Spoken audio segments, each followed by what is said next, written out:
A bitter Christmas. I was stuck on a double-year shift.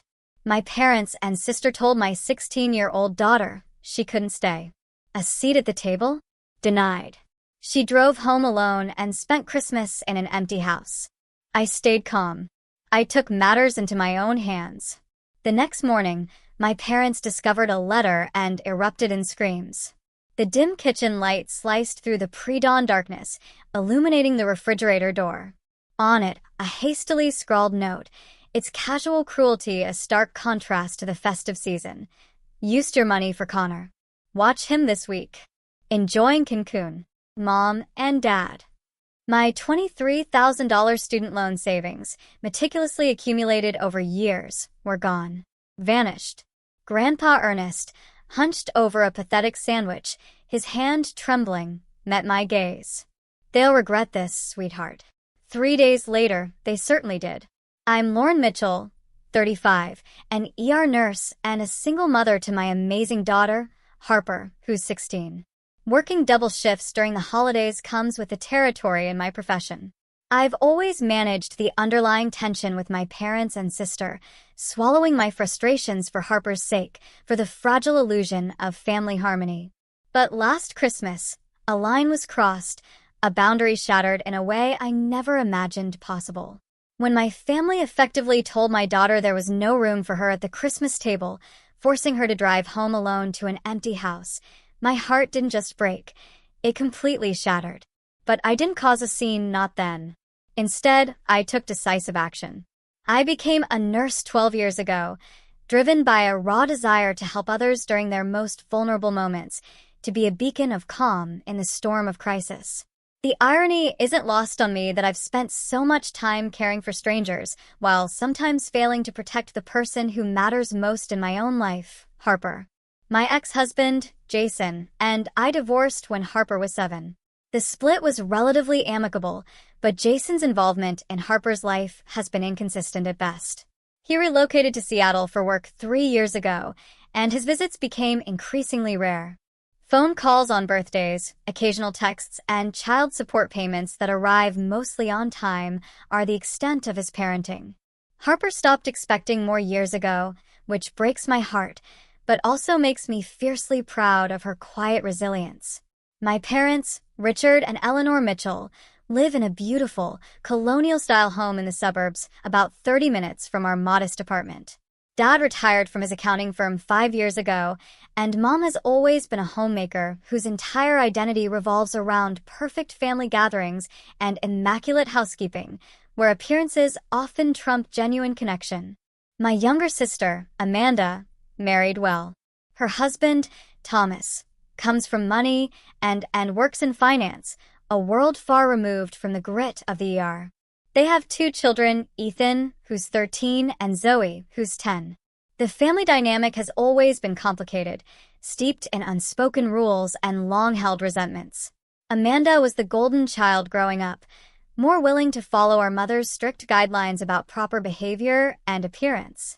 I was the rebel who chose a common profession and, worse, got divorced. 2 unforgivable sins in Eleanor Mitchell's book. This pattern of favoritism extended to the grandchildren, with Ethan and Zoe receiving lavish attention, expensive gifts, and constant praise, while Harper often felt like an afterthought, a quiet presence in the background. Psychologically, this dynamic of the golden child versus the scapegoat creates deep-seated issues.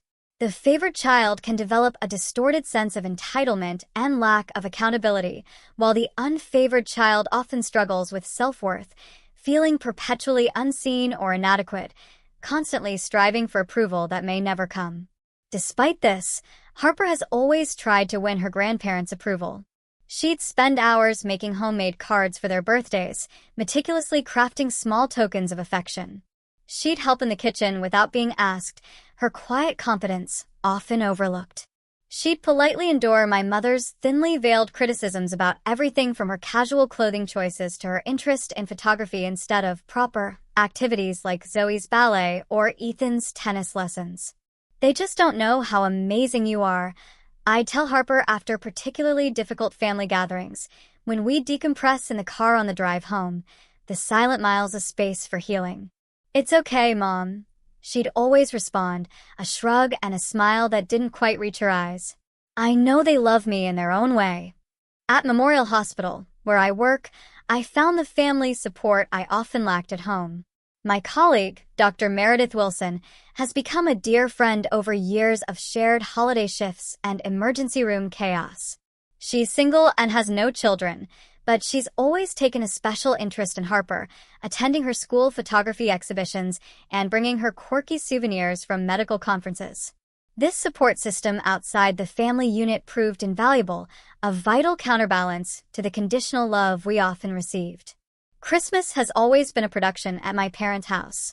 My mother plans months in advance, decorating every inch of their home with coordinated ornaments, transforming it into a picture-perfect holiday wonderland, and insisting on formal attire for dinner.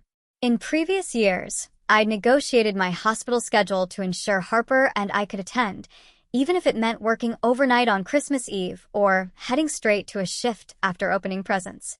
This year was different. A nationwide nursing shortage hit our hospital particularly hard, and by early December, I knew I'd be working a double shift on Christmas Day. It was disappointing, but unavoidable. Harper, I'm so sorry about Christmas this year, I told her one evening as we decorated our small, artificial tree, its humble lights a comforting glow. I tried everything to switch, but we're critically understaffed. Harper hung a handmade ornament from her elementary school days and smiled. Mom, it's fine. I'm not a little kid anymore. Grandma already called and said I should still come for dinner. I paused, an ornament in hand, a flicker of surprise and relief. Really? That was thoughtful of her. See, they do care. Harper looked pleased, a genuine light in her eyes. And I can drive myself now, so you don't have to worry about me getting there. Having just gotten her license 2 months prior, Harper was eager to embrace any opportunity for independence, to flex her newfound freedom. Still, I hesitated. I don't know, sweetheart. It's Christmas Day. There could be drunk drivers. And Mom. She interrupted with the patented teenage eye roll. It's a 30-minute drive in broad daylight. I'll be super careful. Plus, I already told Grandma I'd help her make those cranberry tarts everyone loves. Seeing her excitement, I reluctantly agreed. I called my mother to confirm the arrangement, making sure Harper would be welcomed and comfortable spending Christmas with them while I worked. Of course, she should come, my mother said briskly, her voice sharp and efficient. Families should be together on Christmas. It's a shame you have to work, but I suppose someone has to. I ignored the passive-aggressive undertone, focusing instead on the logistics. I'll make sure she brings something for dinner. What time should she arrive? 3, dinner at 5. And tell her to wear something nice. I'm using the good china. It was settled. Harper would spend Christmas with my parents' and sister's family while I cared for patients in the ER. Though I felt the familiar pang of working through another holiday, I was grateful Harper wouldn't be alone. At least, that's what I thought. But what unfolded next would irrevocably alter our lives. As Christmas approached, Harper seemed genuinely excited about going to her grandparents' house alone. She picked out a new green sweater that brought out her eyes, a careful choice for special occasion. She practiced making a sweet potato casserole using my grandmother's recipe, meticulously following each step, and even wrapped thoughtful presents for everyone with her characteristic attention to detail. You'll call me when you arrive, right? Asked for probably the 10th time as Christmas Day approached, the words a nervous flutter in my throat. Yes, Mom, Harper promised. And I'll text you updates so you don't worry. I still had reservations, a dull ache of unease. But seeing Harper's enthusiasm about feeling grown up enough to drive herself to Christmas dinner, I pushed my concerns aside. After all, she would be surrounded by family who supposedly loved her. What could possibly go wrong? Christmas Eve was a flurry of last-minute preparations. Harper and I had our own small celebration that night, exchanging a few gifts and watching our traditional movie marathon of holiday classics. I helped her wrap the sweet potato casserole in foil with detailed reheating instructions written in my neatest handwriting. Are you sure the sweater looks okay? Harper asked, modeling her new green outfit with black pants and small silver earrings I'd given her the night before. You look beautiful, sweetheart. I assured her, tucking a strand of her auburn hair behind her ear. Absolutely perfect.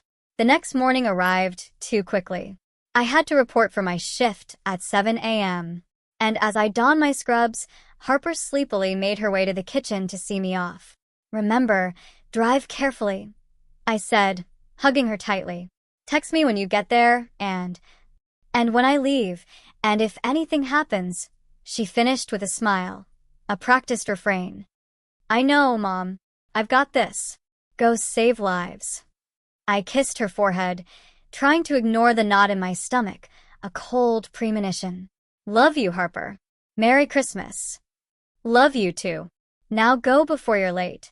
The emergency room was predictably chaotic when I arrived. Holiday-related injuries and illnesses always kept us busy, from cooking accidents to heart attacks triggered by family stress. By mid-morning, we had a steady stream of patients, and I fell into the familiar rhythm of triage, treatment, and care. Around noon, my phone vibrated with a text from Harper. Made it to Grandma's. Driving was fine. Grandpa says, "Hi." I smiled, feeling relief wash over me as I quickly typed back between patients. Great. Having fun. Her response came a few minutes later. Yeah, helping with dinner prep. As the afternoon progressed, I checked my phone whenever possible, noticing Harper's texts becoming increasingly sparse and less enthusiastic. 1:30 p.m., Aunt Amanda brought extra people, some colleagues of Uncle Thomas. 2:45 p.m., dinner might be later than planned. 3:50 p.m., everything's fine, just busy.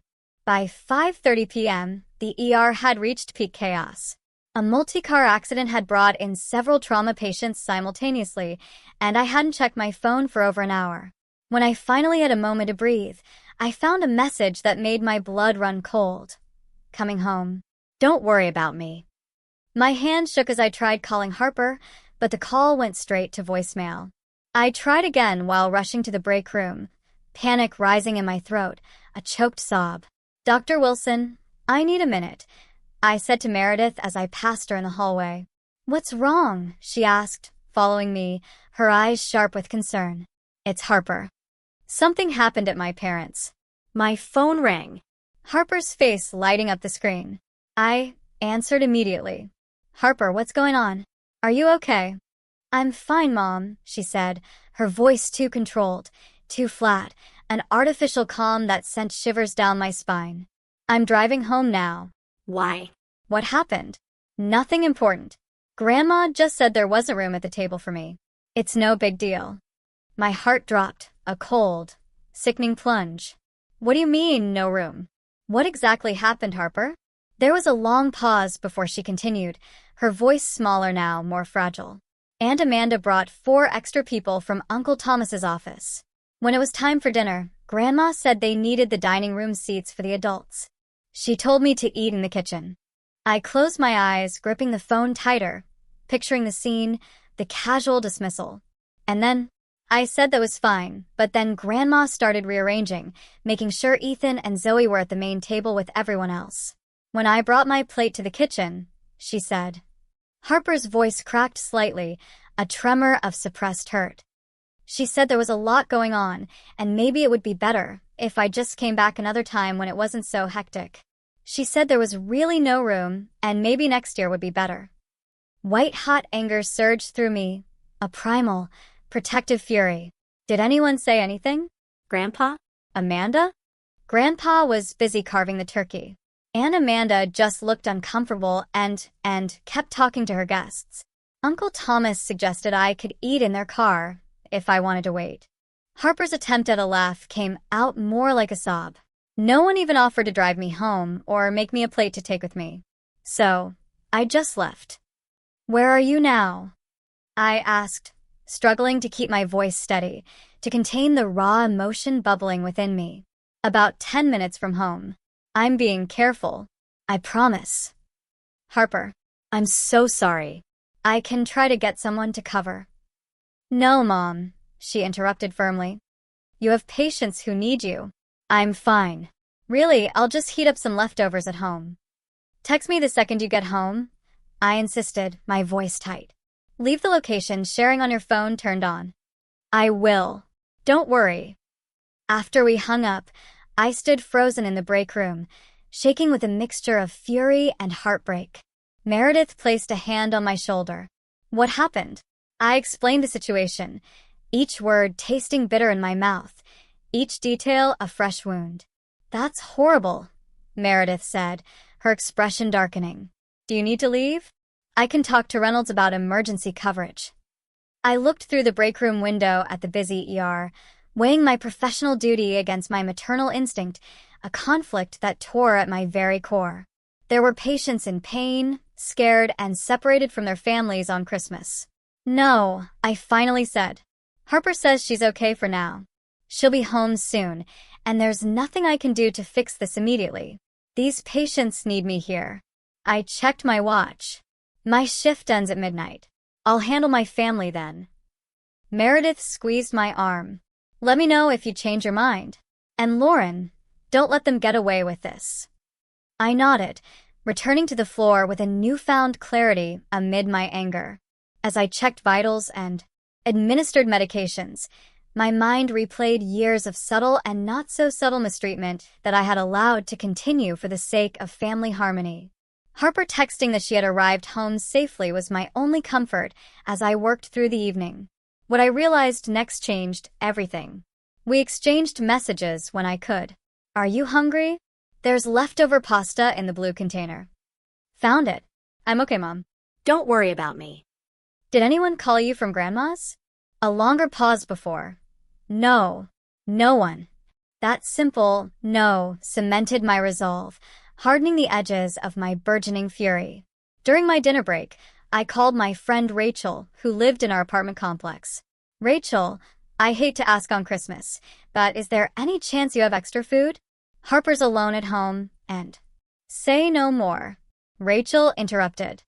Brian made enough ham to feed an army. We'll put together a plate and bring it over right now. Thank you, I said, my voice cracking with gratitude, tears blurring my vision. The spare key is under the turtle planter. I remember. Don't worry about a thing. As my shift continued, I dealt with everything from a child with a Lego stuck in his nose to an elderly man experiencing heart failure. The final case of my night was particularly poignant. A family reconciliation in the waiting room after a car accident scare had brought estranged siblings back together. Life's too short, I overheard the older brother say as they embraced. Families should have each other's backs. I thought about those words as I finished my charting. Families should have each other's backs. Harper and I had always had each other's backs. It was time I had hers in a way I should have years ago. The remaining hours of my shift stretched endlessly. Every time I checked my phone, I hoped to see a message from my parents or Amanda, some acknowledgement of what they had done to Harper. The screen remained stubbornly free of any such communication. While inserting in 4 for an elderly patient, my hands trembled slightly as flashbacks of previous family gatherings surfaced in my mind. Harper, at age 8, sitting alone at the kids' table while Ethan and Zoe were invited to sit with the adults because they were being so well-behaved.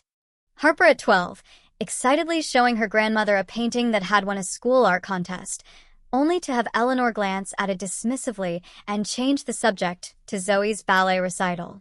Harper, at 14, spending hours wrapping thoughtful presents for everyone, then watching her cousins receive expensive electronics while she got generic bath products that still had the clearance sticker partially visible.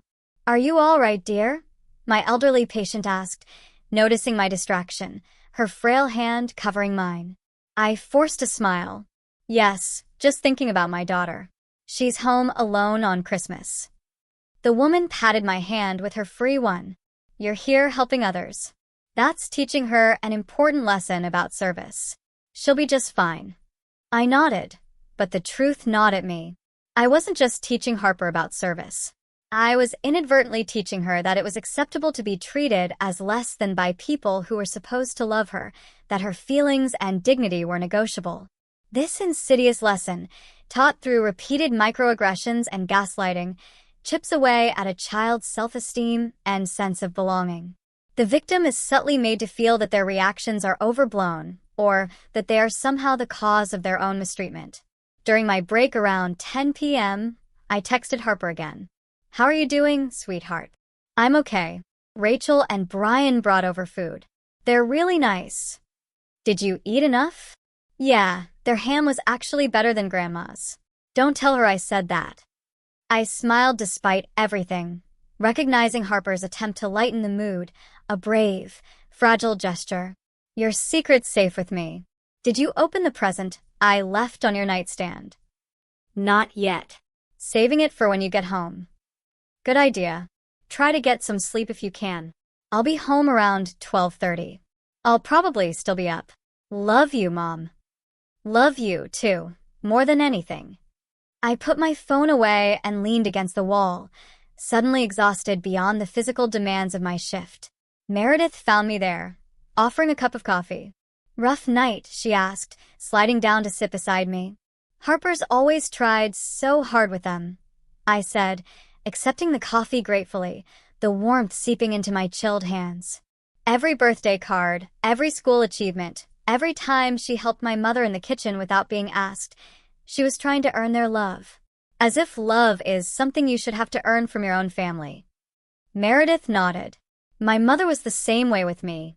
Conditional love isn't really love at all. The worst part is that I've allowed it," I confessed, the realization hitting me with full force, a gut punch. "I've made excuses for their behavior for years. That's just how Mom is. Dad doesn't notice these things. Amanda's always been competitive. I've normalized it all instead of protecting Harper." "You are protecting your idea of family," Meredith said gently, her voice full of understanding. "It's what most of us do. We convince ourselves that maintaining the relationship at any cost is better than confronting the problems." "Not anymore," I said, a newfound clarity washing over me, cold and precise. "This ends now." For the remainder of my shift, I moved through my duties with mechanical precision, my mind formulating the words I would say to my family. No more deflection, no more excuses, no more prioritizing their comfort over Harper's well-being. I thought about Harper's resilience, how she never complained, how she always found something positive, even in difficult situations. She deserved so much better than what my family had given her, what I had allowed them to give her. At 11:30 p.m., I treated my final patient of the night, a young mother who had fallen while hanging Christmas lights. As I sutured a cut on her forehead, she fretted about her children at home. "My husband's with them, but it's Christmas night," she said, wincing slightly as the needle pierced her skin. "I should be there." "You'll be home soon," I reassured her. "And children are remarkably resilient. They understand when things don't go according to plan." "You sound like you're speaking from experience," she observed, her eyes meeting mine. I finished the last stitch before responding. "My daughter is spending Christmas night alone because my family decided there wasn't room for her at their table." The woman's eyes widened. "That's terrible. What are you going to do?" For the first time that night, I smiled genuinely. "I'm going to make sure it never happens again." As midnight approached, I completed my charting and prepared to hand off to the night shift. Dr. Nathan Pierce, who had agreed to cover the overnight, arrived looking fresh despite the late hour. "Merry Christmas, Lauren," he said, reviewing the patient board. "Looks like you had a busy one." "It was eventful," I replied, giving him a brief update on current patients. "Thanks for coming in tonight." "No problem. I don't have family obligations," he paused, then added. "Meredith mentioned you had some family drama. Everything okay?" I appreciated his concern, but wasn't ready to discuss it further. "Nothing I can't handle. I should get home to my daughter." He nodded understandingly. "Of course. Give her my best." As I left the hospital, the cold December air felt clarifying. In my car, I checked the location sharing app. Harper was at home, safe. According to Rachel's text, they had stayed with her for a while before heading back to their apartment, but she was doing okay, just a bit quiet. The streets were nearly empty as I drove home, Christmas lights twinkling from houses filled with families who hopefully treated each other with more kindness than mine had shown Harper. With each mile, my determination solidified. Tomorrow would bring confrontation. But tonight was for my daughter, my real family. I arrived home just after midnight, entering our apartment as quietly as possible in case Harper had fallen asleep. The living room was dimly lit by our small Christmas tree, its multicolored lights casting shadows on the walls. What I saw next broke my heart all over again, a fresh, agonizing crack.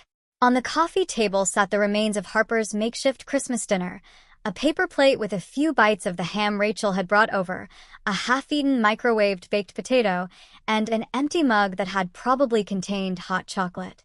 Beside it lay an unopened packet of store-bought cookies with a post-it note stuck to it, saved for Mom.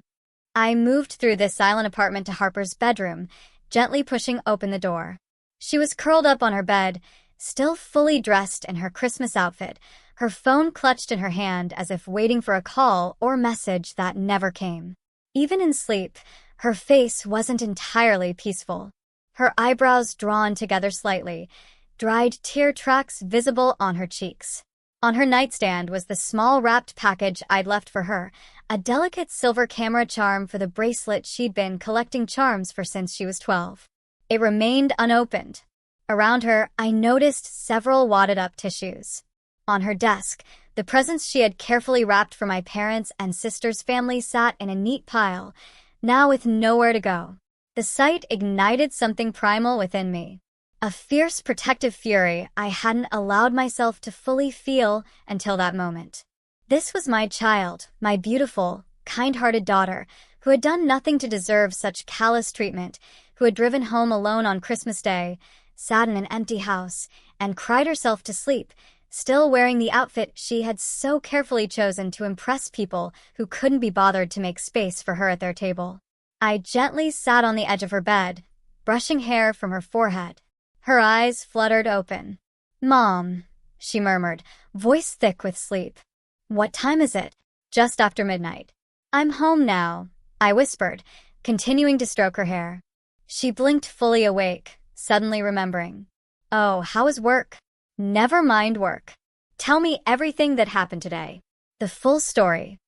Harper sat up slowly, pulling her knees to her chest, a defensive posture. "It's not a big deal, Mom." "Really?" "It is a big deal, Harper. Please tell me." She took a deep breath, looking down at her hands, twisting them together. "I got to Grandma and Grandpa's around 3 like we planned. Grandpa was really nice when I arrived. He helped me bring in the casserole and gave me a hug. Grandma looked at my outfit and said green wasn't really my color, but I tried to ignore that." My jaw tightened, but I stayed silent, letting her continue. "I helped in the kitchen for a while. Everything seemed fine, but Grandma kept checking her phone and looking anxious. Around 4, Aunt Amanda arrived with Uncle Thomas and the kids, but they had 4 other people with them. Some colleagues of Uncle Thomas that were in town without family. Grandma seemed surprised, but kept saying, 'The more the merrier.'" Harper twisted a loose thread on her sleeve, her gaze distant. "When it was time to set the table, I started helping. That's when Grandma pulled me aside and said there were too many adults for everyone to fit at the dining room table. She asked if I would mind eating at the kitchen counter since I was young and adaptable." I closed my eyes briefly, imagining the scene, the casual cruelty of it. "I said that was fine," Harper continued. "I really didn't mind, but then I noticed she made sure Ethan and Zoe got seats at the main table. Zoe's only 10, Mom." When I pointed that out, Grandma said they were sitting with their parents because the guests needed to be accommodated properly. Harper's voice grew quieter, more fragile. "So I took my plate to the kitchen, but Amanda's guests kept coming in for drinks and snacks, making comments about how weird it was that I was sitting there alone. One of them asked if I was the hired help." My hands clenched into fists, my nails digging into my palms. After about 10 minutes, Grandma came in looking flustered. She said having me in the kitchen was making things awkward with the serving dishes and everything. She suggested. Well, she didn't really suggest. She just said that maybe with everything going on, it would be better if I came back another time when it wasn't so hectic. Harper's eyes filled with fresh tears. She actually said, "There's really no room, Harper. Maybe next year." Like I was some distant acquaintance who had shown up uninvited. "What did Aunt Amanda say?" I asked, my voice barely controlled, a low growl. She was standing in the doorway and just looked away. Uncle Thomas was the one who suggested I could wait in their car if I wanted to stay, but it was clear nobody wanted me there, so I just said I'd go home. Harper wiped her eyes with her sleeve. Nobody tried to stop me. Nobody offered to drive me or check if I got home. Except Grandpa was busy talking to the guests. I don't even think he noticed I left. I texted you when I got in the car, and that's it. End of story. I pulled Harper into a tight hug, feeling her tears soaking through my shirt, her small frame trembling against mine. I'm so sorry, sweetheart. I'm so sorry this happened. It's not your fault, Mom, she said, her voice muffled against my shoulder. You had to work. I know that. It is my fault, I countered, pulling back to look her in the eyes, my gaze firm. I've allowed them to treat us both poorly for years. I've made excuses for their behavior instead of standing up to it. But that ends now. Harper looked at me with surprise, a flicker of something new in her eyes. What do you mean? I mean that what they did was completely unacceptable, and there will be consequences. No one treats my daughter that way. Not even family. Especially not family.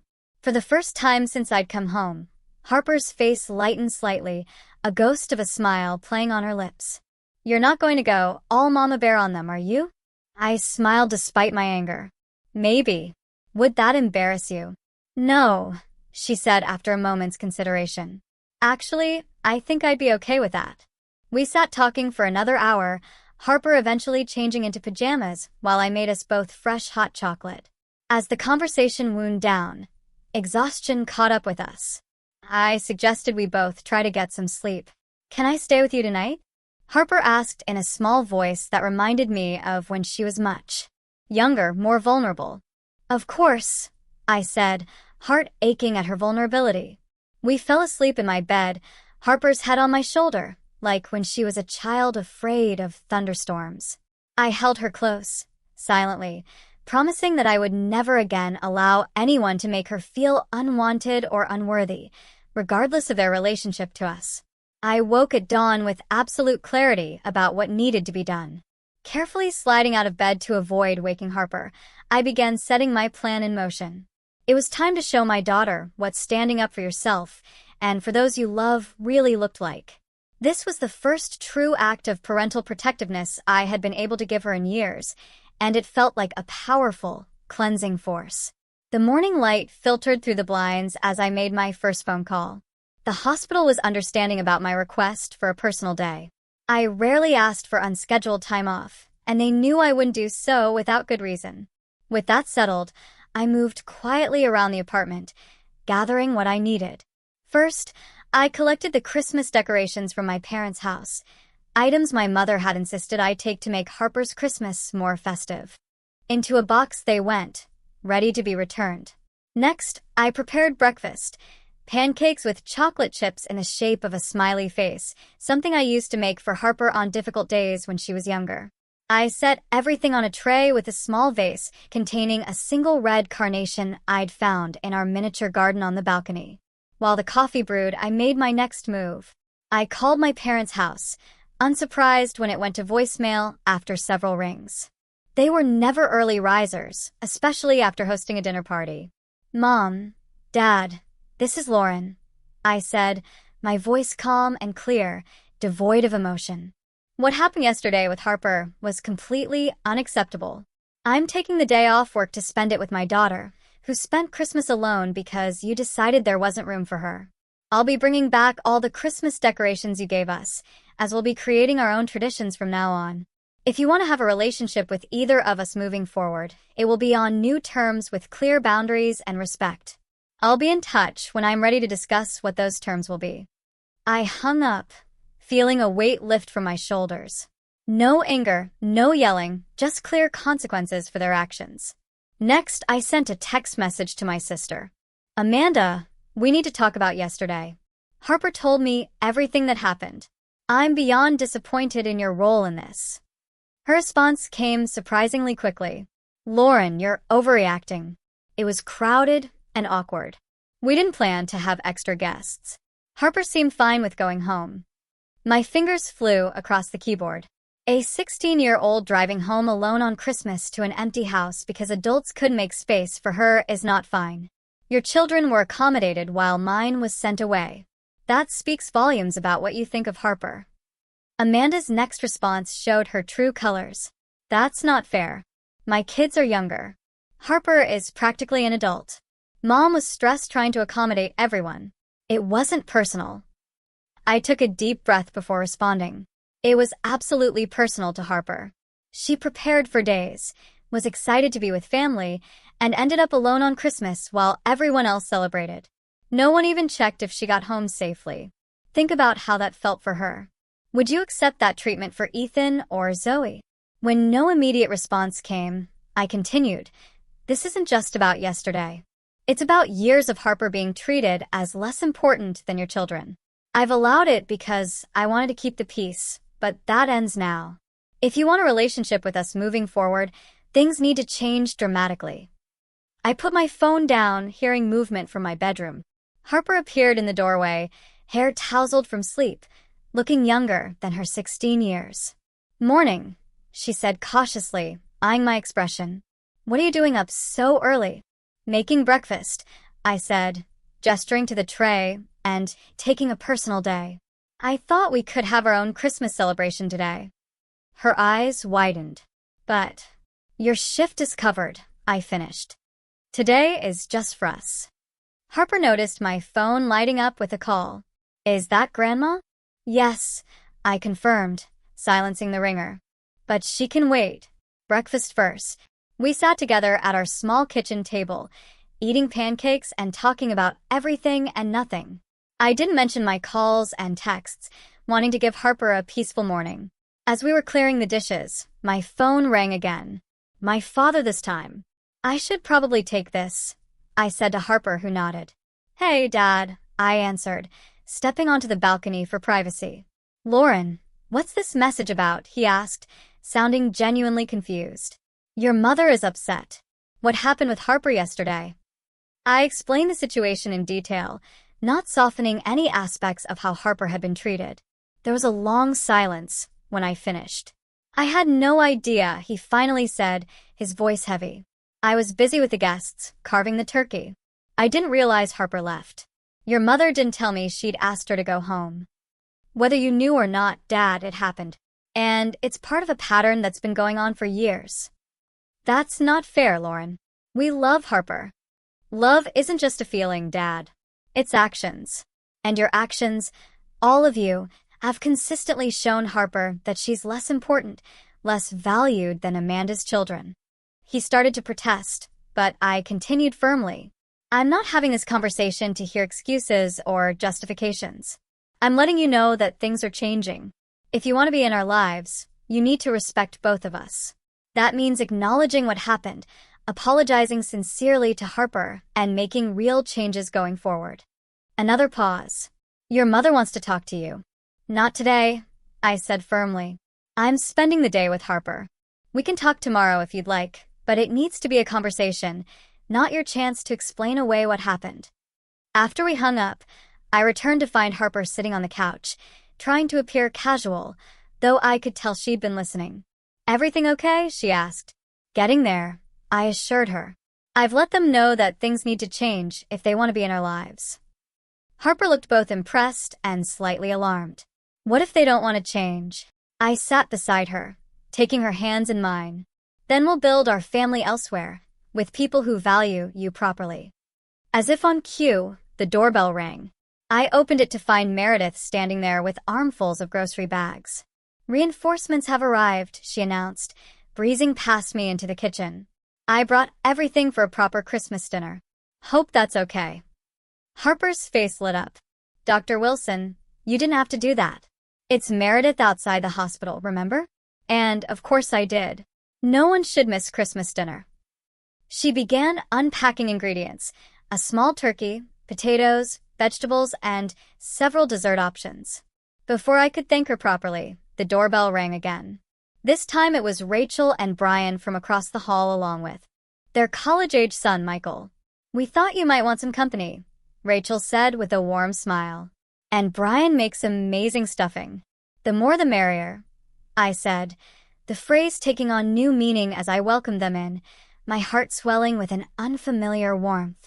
Within an hour, our small apartment was filled with laughter and the scent of cooking food. Meredith had apparently spread the word because 2 more hospital colleagues arrived. Nurse Sophia with her husband James and Dr. Lopez with homemade tamales that his mother insisted were essential to any holiday celebration. Harper moved from initially shy to increasingly comfortable as everyone made her the center of attention, asking about her photography, complimenting her help in the kitchen, and treating her with the respect and affection my own family had failed to provide. Around 2, there was another knock at the door. Harper answered it, then called to me with an uncertain voice. "Mom, it's Aunt Amanda." I joined Harper at the door where my sister stood alone, looking uncharacteristically unsure of herself, her usual polished demeanor replaced by a hesitant vulnerability. "Can we talk?" she asked quietly, her eyes pleading. I glanced at Harper, who nodded slightly. "Come in," I said. "We're having our own Christmas celebration." Amanda's eyes widened as she took in the full apartment and festive atmosphere. "I can come back another time." "No," I interrupted. "If you want to talk, now is fine. We can use the balcony." Once outside, Amanda fidgeted with her purse strap, avoiding my gaze.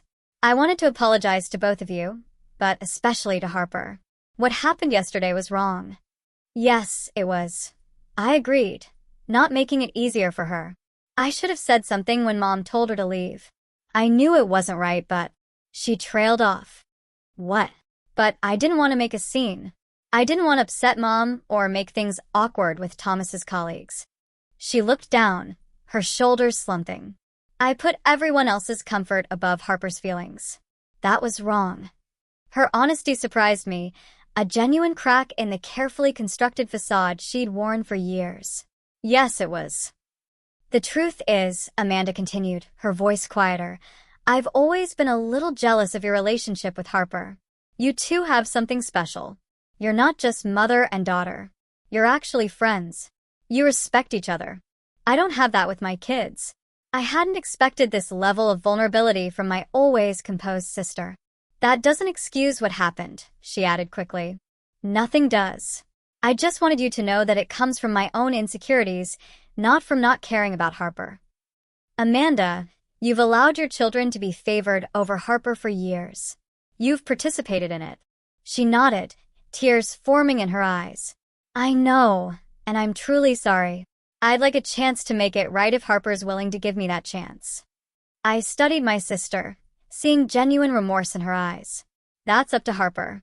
But any relationship moving forward would need to look very different." "I understand," she said. "Can I talk to her?" I called Harper to the balcony, giving them space to speak privately while I returned to our guests. Through the glass door, I watched their conversation. Amanda's speaking earnestly. Harper's initially stiff posture gradually softening. A tentative hug exchanged. When they rejoined the group, Harper had a thoughtful expression. "And Amanda's going to stay for dinner," she announced. I said it was okay. I nodded, respecting her decision. Amanda integrated herself surprisingly well into our gathering, rolling up her sleeves to help in the kitchen and engaging with Harper's interests in a way I'd rarely seen before. As afternoon turned to evening, my parents called twice more. I let the calls go to voicemail, focusing instead on the joyful celebration unfolding in our home. We ate turkey and tamales at our mismatched dining table with extra chairs borrowed from neighbors. We played board games and shared stories. Harper laughed more than I'd heard in months. When our guests finally departed around 9, leaving us with enough leftovers for days, Harper helped me clean up with a contentedness I hadn't expected after yesterday's disaster. "This was the best Christmas ever," she declared, loading the dishwasher. "Even after what happened yesterday?" I asked. She considered this, then nodded firmly. "Maybe because of what happened yesterday. I saw you stand up for me, Mom. And then all these people showed up just because they care about us. That feels more like family than some fancy dinner where I'm not really wanted." I hugged her tightly, recognizing the wisdom in her words. "You're right. Family is about who shows up, not who you're related to." "Are you still going to talk to Grandma and Grandpa tomorrow?" she asked. Yes, I confirmed. But not to fight or yell. To set boundaries about how we expect to be treated going forward. Harper nodded, understanding the difference. I'm glad Aunt Amanda came today. I think she really meant her apology. I think so, too. People can change if they want it badly enough. As we finished cleaning, my phone buzzed with a text from Meredith. Today was wonderful. Dr. Pierce is sorry he missed it. He was asking about you both. Maybe next time. I smiled, typing back. Definitely next time. Thank you for everything today. Harper peered over my shoulder with a mischievous grin. Dr. Pierce was asking about us? The cute one who always brings you coffee. I felt my cheeks warm, a flush of unexpected pleasure. He's just a colleague who's concerned. A concerned colleague who looks at you like you're a Christmas miracle, Harper teased. I laughed, nudging her playfully. Go to bed, you. It's been a long 2 days. As Harper headed to her room, she paused. Mom, I'm proud of you for standing up to them. Her words meant everything. I'm proud of us. And I promise from now on we're only spending time with people who value you properly, who see how amazing you are. That goes for you, too, she said. Seriously, you deserve better, too, Mom. As I got ready for bed that night, I realized Harper was right. We both deserved better, and by taking action today, I had finally shown her how to make that happen. The confrontation with my parents tomorrow wouldn't be easy. But with Harper by my side, I felt ready for whatever came next. Our impromptu Christmas celebration had created a beautiful mess. Evidence of joy scattered throughout the apartment. I woke early the next morning to find Harper already up, organizing the leftovers in the refrigerator with methodical precision. Morning, I said, pouring coffee into my favorite mug. You're up early. Couldn't sleep, she admitted. Thinking about today. Today, the day we would formally address what had happened with my parents. I checked my phone. 3 missed calls from my mother, 2 from my father, and several text messages expressing varying degrees of contrition and defensiveness. Are you nervous? I asked Harper. She arranged the last container and closed the refrigerator door before answering. A little, but mostly I feel, I don't know, stronger. I smiled, recognizing that feeling. That's what happens when you decide not to accept mistreatment anymore. It's empowering. Are they coming here? She asked. No, I said firmly. I thought about it, but this is our safe space. I don't want it tainted with potential conflict. I told them we'd meet at the coffee shop on Maple. Neutral territory. Harper nodded, looking relieved. Good thinking. What time? 11. That gives us time to prepare. I sipped my coffee, studying her expression. You don't have to come if you don't want to. I want to, she said without hesitation. I need to be there. As we ate breakfast, my phone buzzed again. Amanda. How's Harper today? Her text read. I meant everything I said yesterday. I'd like to be a better aunt going forward. I showed the message to Harper, who considered it thoughtfully before suggesting I respond positively but cautiously. Tell her we appreciate her apology and look forward to seeing how things evolve. My 16-year-old was handling this with more maturity than most adults I knew. I typed the response, adding, We're meeting Mom and Dad at 11 at Maple Street Coffee. You're welcome to join if you want moral support. Amanda's reply was immediate. I'll be there. And Lauren, thank you for giving me a chance to make this right. By 10:45, Harper and I were seated at a corner table in the cozy coffee shop, 2 steaming mugs before us. Harper had chosen to wear a different green sweater. A deliberate choice, she explained, to show she wasn't ashamed of her preferences despite our mother's criticism. Amanda arrived first, looking uncharacteristically casual in jeans and a simple blouse. She hugged Harper with genuine warmth before sitting beside her. Another deliberate choice that didn't go unnoticed. My parents entered at exactly 11. My father's military punctuality still governing their schedule after all these years. My mother looked impeccably put together as always, but there was an unfamiliar uncertainty in her expression. Dad guided her to our table with a hand at her back. Lauren. Harper. He nodded at each of us, then noticed Amanda. Amanda, I didn't know you'd be here. I invited her. I said simply. Please sit down. Once they were settled, an uncomfortable silence fell over the table. I had promised myself I wouldn't be the first to speak. They needed to take responsibility, without prompting. Finally, my father cleared his throat. We want to apologize for what happened on Christmas, he began, looking directly at Harper, his voice strained. It was wrong. You should never have been asked to leave. My mother shifted in her seat, but remained silent. Dad continued. I didn't fully understand what had happened until Lauren explained it yesterday. That's not an excuse. I should have been more aware. I'm sorry, Harper.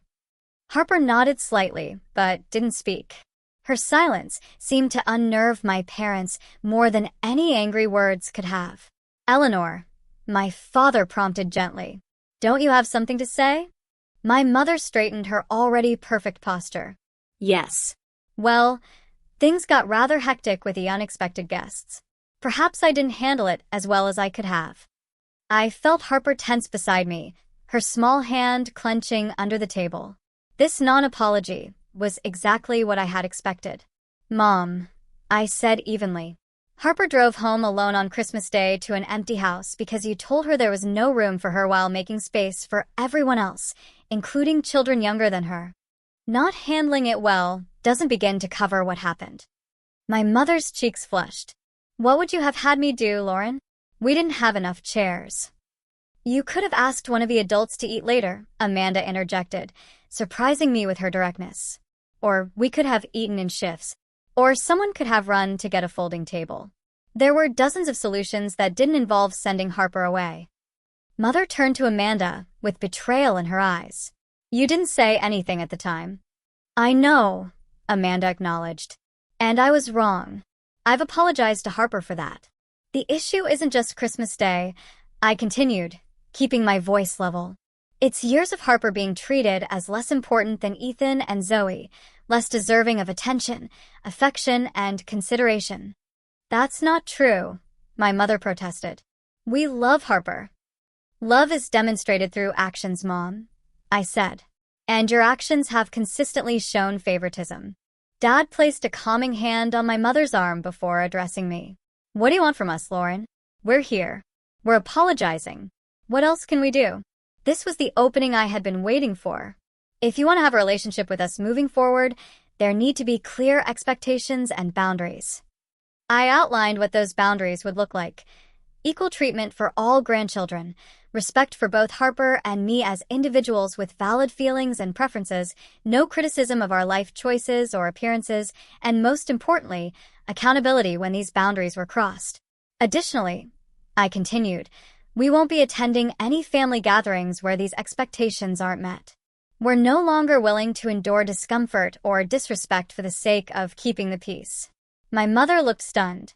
You're giving us ultimatums now. No, Mom. I'm telling you what we need to have a healthy relationship with you. Whether you can provide that is entirely your choice. Harper, who had remained silent throughout the exchange, finally spoke. I want to have a relationship with you both. I love you, but I need to know that you value me. Not just say you do, but show it. Her simple, heartfelt statement seemed to penetrate my mother's defenses in a way nothing else had. Eleanor's expression softened slightly as she looked at her granddaughter. I never meant to make you feel unvalued, Harper, she said, her voice quieter than before. I'm sorry that I did. It wasn't a perfect apology, but it was a start. The first genuine acknowledgement from my mother that her actions had caused real hurt. My father, ever the practical one, asked, what happens now? Now we see if things can change, I answered honestly. We're not cutting you off. We're asking for a reset with new understanding. We agreed to a family meeting in January on neutral ground again to discuss specific expectations and how to move forward. As we prepared to leave, my father hugged Harper tightly, whispering something in her ear that made her smile. My mother's embrace was briefer, but seemed less perfunctory than usual. Amanda walked us to our car. That went better than I expected, she observed. It's just words so far, I reminded her. The real test will be actions. I know, she agreed, but it's a start. Over the following weeks, small but significant changes began to emerge. My father called Harper directly several times, showing interest in her photography and offering to help her build a proper darkroom in our spare closet. He came over one weekend with tools and supplies, spending hours working alongside Harper, their relationship strengthening with each shared project. My mother's evolution was slower and more measured. Her first solo visit to our apartment was awkward. She couldn't seem to stop herself from commenting on our cozy living space, her code for small, or asking pointed questions about my career advancement. But When Harper showcased her recent photographs, Eleanor made a visible effort to offer genuine compliments and ask thoughtful questions. The real breakthrough came when my mother invited Harper, just Harper, to join her for lunch and a visit to a photography exhibition at the local museum. When Harper returned home, her eyes were bright with excitement. Grandma actually listened when I explained about composition and lighting, she reported with wonder, and she didn't mention Ethan or Zoe once. Amanda's transformation was perhaps the most surprising. She invited Harper to help Zoe with a school photography project, creating space for the cousins to develop a relationship independent of the adults' dynamics. She began acknowledging her role in the family imbalance, even in conversations with our parents, gently redirecting when old patterns emerged. At work, I found myself standing up for myself in ways I never had before. When scheduling for February came around, I requested certain days off without apology or excessive explanation. My colleagues, particularly Meredith, noticed the change. "Whatever happened at Christmas has been good for you," she commented during a rare, quiet moment in the ER. "You seem lighter." "I feel lighter," I admitted. Setting boundaries is surprisingly freeing. Speaking of which, Meredith said with a mischievous smile, "Dr. Pierce has been asking if you're free for coffee sometime outside of work hours." I felt a flutter of unexpected interest. Nathan Pierce had always been kind and undeniably attractive, but I had kept my interactions with him strictly professional, too focused on Harper and work to consider dating. "Maybe," I said, surprising myself. "Maybe I am." When I mentioned the potential coffee date to Harper that evening, her reaction was enthusiastic, bordering on excessive. "Finally," she exclaimed, throwing her hands up dramatically. "He's been giving you those looks for months." "What looks?" I asked, pretending innocence. "Mom, seriously?" Even Grandpa noticed when he came to pick me up from the hospital that time. "He asked if you and Dr. Pierce were an item." I laughed, shaking my head at the thought of my father's matchmaking observations. "We'll see. It's just coffee for now," Harper said with a knowing smile. The January family meeting we had scheduled took place at a restaurant chosen for its neutral territory status. To my surprise, everyone arrived with written notes, evidence they had given serious thought to our discussions. Even my mother, though she struggled the most with accepting criticism, made visible efforts to listen without immediately defending herself. We established clear guidelines for communication and expectations. My father, ever the accountant, actually created a shared document where we could note concerns or issues as they arose, addressing them before they festered into larger problems. The most significant moment came when Harper, with newfound confidence, directly addressed her grandmother. "I need you to understand that when you compare me to my cousins or criticize my interests, it really hurts," she said, her voice steady despite her nervous hands. "I'm not asking you to pretend to love everything I do, but I am asking you to respect that I'm my own person." My mother, to her credit, didn't deflect or dismiss. "I understand," she said after a moment's reflection. "I'll do better, Harper. I promise." It was a profound shift. The social dynamic within families, especially where parental figures have historically exerted control or preference, often perpetuates itself through unspoken rules and fear of confrontation. By collaboratively establishing clear boundaries and fostering an environment where all voices could be heard and respected, the family began to break free from these toxic patterns, moving towards genuine, albeit imperfect, connection. As winter melted into spring, our new family dynamic continued to evolve. There were missteps and old habits that occasionally resurfaced. My mother still sometimes made thoughtless comparisons. My father occasionally reverted to conflict avoidance. and Amanda had moments of competitive parenting. But the difference was that now these behaviors were acknowledged and addressed rather than ignored. Harper flourished in this healthier environment. Her confidence grew. Her photography improved as she felt more supported in her passion, and she began to form more authentic relationships with extended family members. She even developed a sweet bond with her young cousin Zoe, who had begun to show interest in photography under Harper's patient guidance. My own transformation was equally profound. The woman who had once swallowed hurt and disappointment to keep the peace now spoke her truth with calm confidence. I advocated for myself at work, leading to unexpected recognition and a promotion to charge nurse that spring. And yes, coffee with Nathan turned into dinner, which turned into regular dating. He was kind, thoughtful, and most importantly, genuinely interested in getting to know Harper, understanding that we were a package deal. "He gets it, Mom," Harper observed after Nathan had helped her set up a complicated lighting arrangement for a school project. "He doesn't try too hard or ignore me. He's just real." That word, real, captured what our lives had become since that painful Christmas day. By refusing to accept the unacceptable, by standing firm in our worth, we had created space for authentic relationships to grow. Not perfect, not without challenges, but real. 6 months after that fateful Christmas, Harper and I sat on our apartment balcony, enjoying the warm June evening. Our small container garden was thriving, a project my father had helped us start during one of his weekend visits. The string lights Harper had hung gave everything a gentle glow as we sipped lemonade and reflected on how much had changed. "Grandpa called today," Harper mentioned, scrolling through photos on her camera. "He wants to take me fishing next weekend." I smiled, remembering how my father had discovered a shared interest in early morning solitude with Harper.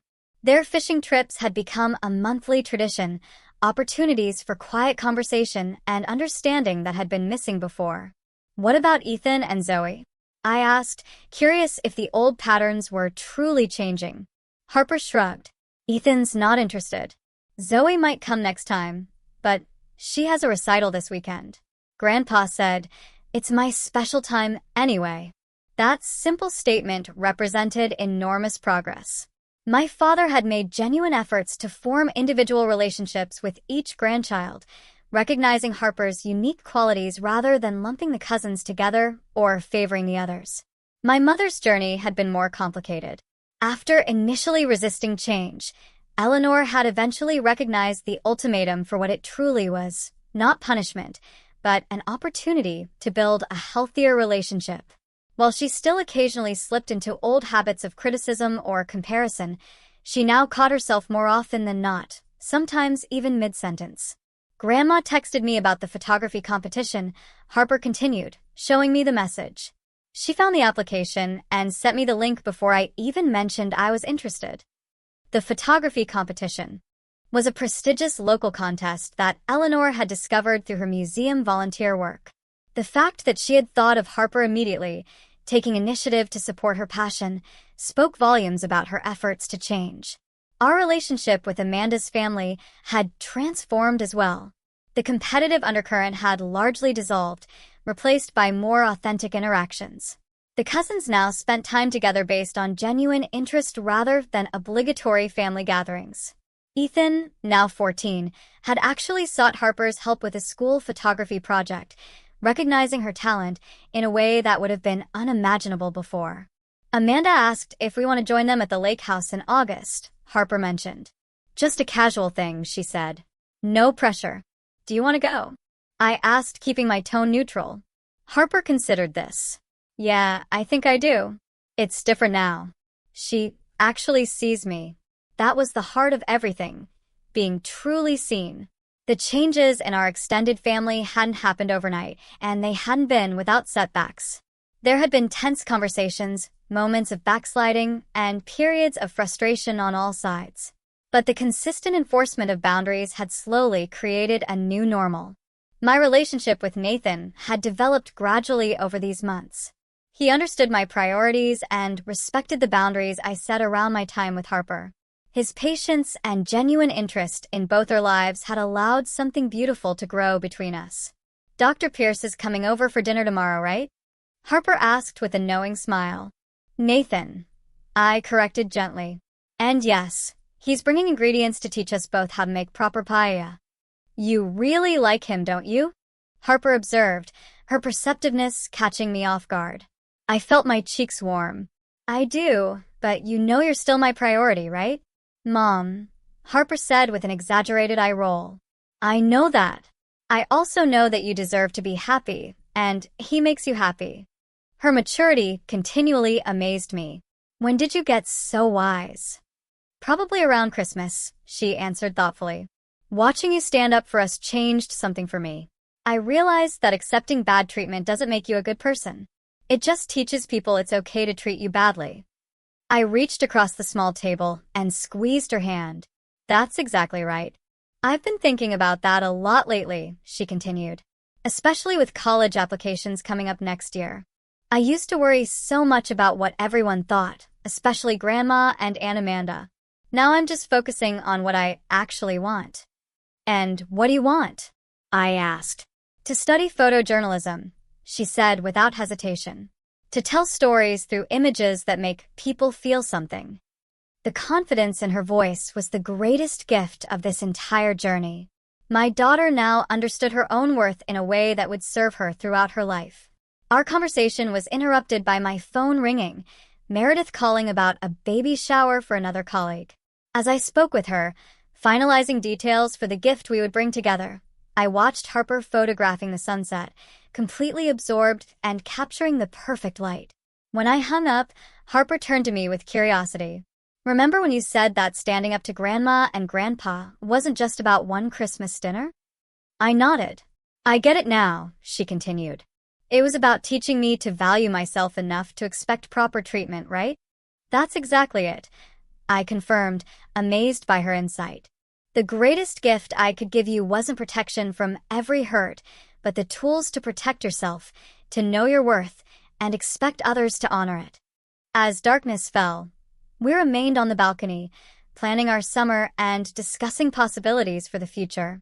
The painful Christmas that had catalyzed so much change now seemed like a distant memory, not forgotten, but transformed into the beginning of something much healthier. You know what I've learned from all this? Harper mused as we finally headed inside. Family isn't just about who you're related to. It's about who shows up, who respects you, who sees you for who you really are. That's absolutely right, I agreed. Family can be biological, but it's also who you choose, and who chooses you back every day.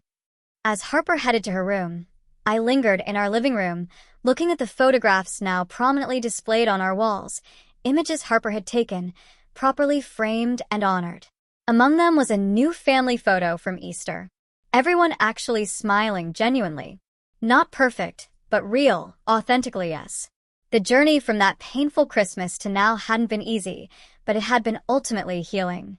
By refusing to accept mistreatment, by establishing firm boundaries, we had created space for something better to grow, not just with our extended family, but within ourselves. What is the hardest boundary you've ever had to set with a family member, and what was the most surprising outcome?